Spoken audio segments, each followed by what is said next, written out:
नमस्कार दोस्तों, स्वागत है आपका हमारे नर्सरी ब्लॉग में। आज हम आपको दिखाएंगे कि लहसुन की खेती किस तरह से करें, किस तरह उसकी पौध अपने घरों में उगाएं और किस तरह वह तैयार किया जाता है। उसके लिए कैसे देखिए, ये एक खेत है जिसमें हम लहसुन के लिए क्यारी को तैयार करेंगे। हमने तो आप जो स्क्रीन पे देख रहे हैं, ये हम इसमें लहसुन बोने वाले हैं। इसके लिए एक क्यारी तैयार करेंगे। क्यारी तैयार करने के लिए हमने एक कुदाल ली है जिससे इसकी खुदाई शुरू की। यह थोड़ा इसलिए गहरा खोदना पड़ रहा है क्योंकि इसमें उगी हुई घास, इनकी जड़ें ढंग से बाहर निकल सकें। और लहसुन को हम आमतौर पर प्रतिदिन खाने में यूज करते हैं, लेकिन इसका सबसे बड़ा औषधीय गुण भी है और यह दवाओं में भी इस्तेमाल किया जाता है। लहसुन खाने के कई लाभ बताए गए हैं और हम इसे अपने घर में आसानी से तैयार कर सकते हैं। देखिए, हमने खेत लगभग पूरा तैयार किया है। कुदाल के बाद अब फावड़े से अलग अलग क्यारियाँ हमने इसके लिए तैयार की हैं। तैयार करने के बाद इस क्यारियों को तैयार करने के बाद हम उसमें मिलाने के लिए जैविक खाद बाज़ार से लेकर आए हैं।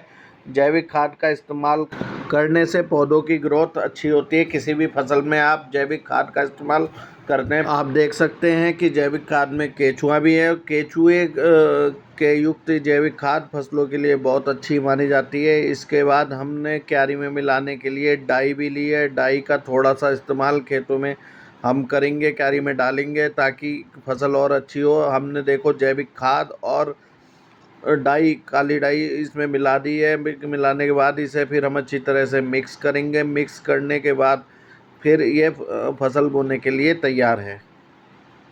क्यारी में बोने के लिए हमने लहसुन के बीज के तौर पर पिछले साल अपनी फसल में से कुछ बीज लहसुन बचाए थे। अच्छी मोटे लहसुन की कलियां ली हैं ताकि फसल भी इसी तरह की हो। जितना अच्छा बीज होगा फसल भी उतनी अच्छी ही होगी। इसलिए हमने लहसुन की एक गांठ में से अलग अलग कलियों को अलग करा है और उन्हें अलग करने के बाद फिर हम उसे खेत में लेकर जाएंगे। खेत में ले लाने के बाद उसे एक एक कली को हम नाली खोद कर, बारीक कुदाल से बारीक बारीक नाली खोद कर उसे हम एक एक करके थोड़ी थोड़ी दूरी पर बीज को लगाएंगे।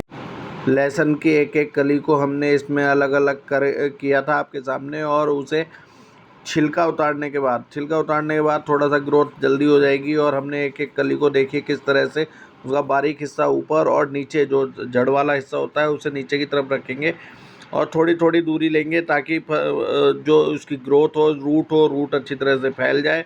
आप चाहें तो लहसुन को अपने गमलों में भी लगा सकते हैं। गमलों में लगाने के लिए भी यही प्रक्रिया अपनाई जा सकती है। गमलों में भी लहसुन की पौध अच्छी तरह से पैदावार होती है और बढ़िया लहसुन आप घर में उगा सकते हैं। गमलों के बजाय आप बोरी ग्रो बैग का इस्तेमाल भी कर सकते हैं। बोरी ग्रो बैग आपको ऑनलाइन उपलब्ध हो जाएगा, ऑफलाइन भी आप मार्केट में इसे आसानी से परचेज कर सकते हैं। इसमें आपके लहसुन या अन्य किसी सब्जी को आसानी से उगा सकते हैं। नमस्कार।